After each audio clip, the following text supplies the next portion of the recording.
Tarde con 34 minutos, amigos y amigas. Esta hora vamos a conversar con el doctor César Munayco. Él es director general del Centro Nacional de Epidemiología, Prevención y Control de Enfermedades. Bueno, se han detectado casos de gripe aviar en lobos marinos y también en delfines que han sido hallados en sectores de nuestra costa. Doctor, ¿qué tal? Muy buenas tardes. Muy buenas tardes, gracias por la invitación. Usted más bien. Bueno, ¿qué información se tiene sobre este tema en particular? Sí, bueno, ya desde el año pasado se han venido detectando episodios o brotes de influenza aviar, primero en aves marinas, luego en aves de corral, de traspatio, y ahora se han detectado casos en lobos marinos, ¿no? Lobos marinos y un delfín. También hemos tenido casos en un zoológico, en Junín, y bueno, esto se explica porque ya desde el año pasado casi todos los países vienen presentando esta situación a nivel mundial. Y ahora, ¿en qué zonas exactamente del litoral se han registrado estos casos? Porque el año pasado hablábamos mucho, por ejemplo, de los pelícanos, ¿no? No de lobos marinos y menos de delfines. Así es, los casos, bueno, en aves marinas empezaron en el norte del país, luego han ido avanzando hasta todo el sur, luego han llegado a Chile. En los casos de lobos marinos, el delfín se ha presentado en Piura, el delfín, y en Paracas se han presentado los lobos marinos. Y ahora, o sea, digamos, este tipo de virus, la gripe aviar, sí se puede transmitir a otro tipo de animales, como el caso de estos lobos marinos o delfines. Sí, así es. Todos los animales, los mamíferos y los animales marinos, ¿no? Y las aves son susceptibles de infectarse. Ahora, esto tiene, digamos, una etapa, estamos pasando por esa etapa, porque usted señaló hace unos instantes que, claro, los primeros registros de gripe aviar se informaban desde la zona norte del país y esto ha ido avanzando hacia el sur. ¿Es como una ola? ¿Va a pasar esto? ¿Cómo funciona estos fenómenos? Sí, así es. Esto un poco se debe principalmente a las aves migratorias, ¿no? que migran de norte a sur, y que obviamente esto empezó en Europa, luego ha ido bajando hacia Estados Unidos, Canadá, y luego ya ha bajado todo el hemisferio sur, ¿no? del continente. Y bueno, cada vez tenemos un mayor número de aves, ya tenemos más de 90.000 aves marinas muertas, ¿no? Y bueno, ya estamos observando que también están apareciendo en otras especies, ¿no? Pero es importante remarcar que este es un problema básicamente de la sanidad animal, ¿no? El riesgo para las personas es bajo, hay un riesgo, pero mucho menor, ¿no? Y que el mayor riesgo se da principalmente en aquellas personas que tienen crianza de aves de traspatio, ¿no? O sea, personas que crían aves en el patio de su casa, ¿no? En corrales. Ellos son los que tienen mayor riesgo, ¿no? Porque la mayor parte de casos de influenza aviar en humanos que ha habido han sido básicamente en ese grupo de personas. Y ese es el caso, ya que usted lo menciona, de estos tres pequeños, estos niños en Junín, que han sido puestos en cuarentena. ¿Se sabe algo al respecto? No sé si usted tendrá información sobre este particular. Sí, bueno, los niños están en seguimiento, han tocado unas aves muertas. Obviamente el riesgo de contagio es bajo, hasta ahora los niños están bien, no presentan ninguna sintomatología. Principalmente el mayor riesgo está cuando las personas manipulan las aves o se exponen a las heces, o también cuando benefician a las aves para poder comerlas. Ahí es donde hay mayor riesgo de infección. Y los casos, por ejemplo, que hemos tenido en Estados Unidos, que es el primer caso en América, se presentó en una persona que justo beneficiaba, ¿no? Se encargaban de beneficio para la venta de aves, de pollos, en este caso, ¿no? Y el caso de la niña de Ecuador, de 7 años, se presentó principalmente porque hubo un brote, ¿no? De influenza aviar en sus animales, ¿no? Ellos trajeron un pavo, ¿no? Y este animal contagió al resto de animales. Básicamente esta niña, al manipular estas Claro. aves, contagión, ¿no? Entonces digamos que los niños están fuera de peligro, solamente están monitoreando, se está monitoreando a los pequeños. Así se está monitorizando, ¿no? Por 7 días, y luego ya, si no hay ningún problema, ya se termina su monitoreo, ¿no? Ahora, y en caso, digamos, ocurriera este cuadro de infección por gripe aviar en humanos que usted señala son bajísimos, ¿cuáles son las señales con las que uno podría más o menos sacar una cuenta breve de que ha sido infectado por este virus? Así es. Generalmente lo que hacemos nosotros, si estamos a nivel nacional haciendo la vigilancia, todas las personas que tienen cuadro respiratorio, ya sea leve, severo, que han tenido exposición a aves, ¿no?, de corral muertas o enfermas, se les toma muestras y se les evalúa, se les sigue, ¿no?, así como a sus contactos. Básicamente esto se presenta como un cuadro leve hasta severo, personas que pueden tener tipo resfrío, o hay personas que hacen cuadros severos, ¿no?, neumonías severas, y pueden terminar en UCI, inclusive fallecer, ¿no? Y tiene esta enfermedad una alta letalidad, casi la mitad de personas que se enferman mueren, ¿no? No estamos hablando tampoco de una situación que se deba tomar a la ligera, pues, ¿no? Según lo que usted señala.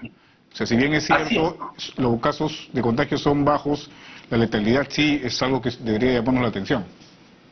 Así es, ¿no? Si bien es cierto, el riesgo de contagio de animales, de aves, es muy bajo, pero sí el riesgo cuando las personas que se contagian puede ser mortal, ¿no? Por eso es importante que si las personas evitar ponerse en contacto con animales moribundos o animales muertos o aves, ¿no?, de cualquier tipo, para evitar la exposición. Claro. Ahora, ¿qué está haciendo el Ministerio de Salud respecto a esto? Por ejemplo, algunas campañas, brindar información a la población, sobre todo aquellos que se dedican a la crianza de aves, ¿no? Aves de corral, por ejemplo, ¿no? Hay muchas personas que se dedican a esta actividad. ¿Qué se está haciendo al respecto? Así es, el Ministerio de Salud ya desde que se dio el año pasado la alerta, ¿no?, por los casos que han habido en Canadá y en Estados Unidos, ya empezó a trabajar de manera multisectorial. Estamos trabajando con SENASA y hay un grupo que está monitorizando lo que ocurre con las epizootias a nivel de todo el país, y también estamos trabajando con la Dirección de Comunicaciones, Promoción de la Salud, ¿no? Justo con ellos se está interviniendo, ¿no? Tenemos mapeado todas las zonas del país donde han habido estas epizootias, que son básicamente zonas rurales, y ahí es donde estamos interviniendo con promotores de salud. También se está sensibilizando a los alcaldes, ¿no?, para que se prohíba el comercio de aves vivas, ¿no?, en los mercados, porque ahí es donde hay riesgo de que se disemine esta enfermedad. Claro.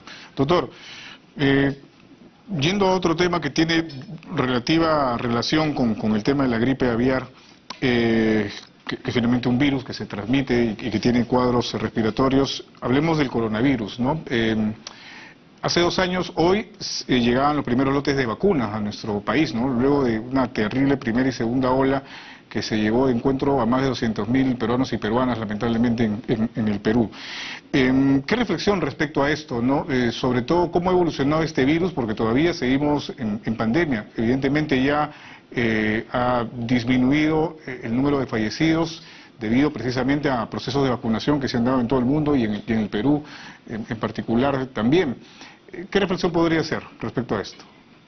Yo creo que una de las reflexiones principales es que tenemos que estar preparados para afrontar este tipo de eventos, que no solamente comprometen la salud, sino también la economía y algunos aspectos sociales del país, ¿no? Entonces, en ese sentido, tenemos que prepararnos basándonos en la experiencia que hemos tenido de esta pandemia, que ha cobrado la vida de muchos peruanos, para poder prepararnos frente a la siguiente pandemia, ¿no? Ya el Ministerio de Salud, a través del Centro Nacional de Epidemiología, está preparando un plan de preparación y respuesta frente a la siguiente pandemia. Tenemos más de 800 virus con potencial pandémico, así que tenemos que estar preparados, ¿no? ¿Y qué aspectos, por ejemplo, han identificado para estar preparados precisamente? ¿En qué cosas probablemente se puede mejorar? O, bueno, no sé si a esas alturas, bueno, obviamente es bueno también reconocer que se falló en varios aspectos, ¿no? ¿En qué cosas, por ejemplo, se podría actuar? Sí, bueno, tenemos varios aspectos, ¿no? Primero, los servicios de salud, la respuesta, ¿no? Si bien es cierto, a lo largo de la pandemia empezamos con 200 camas en UCI y ahora tenemos más de 2.500 camas, es necesario evaluar si este número de camas todavía es suficiente para una pandemia que se pueda presentar. Entonces, tenemos que mejorar la parte de atención de cuidados críticos. Ese es un punto importante. Por otro lado, también tenemos que trabajar con la población para poder rápidamente tener una respuesta, ¿no? De manera conjunta como país, población y autoridades, ¿no? Para minimizar el impacto de estas pandemias. Por otro lado, tenemos que fortalecer la vigilancia epidemiológica y hemos incorporado, por ejemplo, la vigilancia genómica, y esto tenemos que extenderlo a nivel de todo el país, ¿no? Entonces tenemos varios retos para la siguiente pandemia, y en ese sentido el Ministerio de Salud ya se está preparando con este plan que nos va a permitir, en función a las lecciones aprendidas que hemos tenido de la pandemia, así como a las brechas que se han podido identificar, poder tener un plan que nos permita, pues, tener una mejor respuesta frente a la siguiente. ¿Y cómo ha evolucionado el virus desde el primer caso que se dio hasta ahora? Con la aparición de Omicron, digamos que el virus mutó, por decirlo de alguna manera, de una forma que disminuyó, no sé si sea exactamente el término, su letalidad, porque ya no atacaba básicamente en el sistema pulmonar, respiratorio, sino más bien en las vías aéreas superiores. No sé, eso era un cambio importante en Omicron, por lo menos. ¿Ha variado algo más sobre este virus? Bueno, en realidad el virus desde que empezó ha ido cambiando, ¿no? Porque cada vez que pasa de persona a persona se va mutando. Y bueno, las 3 primeras olas pandémicas fueron las olas que marcaron en realidad la pandemia, ¿no? Luego ya la 4ª y la 5ª ola han sido de menor magnitud y ya estamos entrando a una fase endémica. Y esto obviamente en función a lo que es ya las intenciones previas, ¿no? Que hemos tenido, así como la vacunación, han ayudado pues a que estas variantes de Omicron, ¿no? Sean altamente transmisibles, pero se reduzca su letalidad. Pero eso quiere decir que Omicron no te puede causar un cuadro grave o puedes perder la vida, sino por eso es importante mejorar, ¿no? La cobertura de vacunación. Por eso el Ministerio de Salud está haciendo todos los esfuerzos para poder llegar a toda la población y esperamos pues la respuesta de la población para completar la 4ª dosis, ¿no? O el refuerzo con la vacuna bivalente en los que ya tienen 4ª dosis, porque es necesario construir esta inmunidad como país para que si es que aparecen nuevas linajes o subvariantes estemos preparados y no haya una mortalidad grande. Y para finalizar, ¿cuáles son las variantes predominantes en nuestro país actualmente? Ahorita, en estos momentos la XBB es la que está predominando, básicamente es la que ha ocasionado la mayor parte de casos de esta 5ª ola, pero en estos momentos ya tenemos más de 4 semanas con números muy bajos y ya se cumple el criterio que tenemos para poder terminar la 5ª ola, ¿no? Entonces estamos ya haciendo el informe, ¿no? Dando término de la 5ª ola. Muy bien. Doctor, muchísimas gracias por haber conversado con nosotros. Muy amable, que tenga buenas tardes. Buenas tardes. Gracias. César Munaico, director general del Centro Nacional de Epidemiología, Prevención y Control de Enfermedades, ha estado con nosotros. Son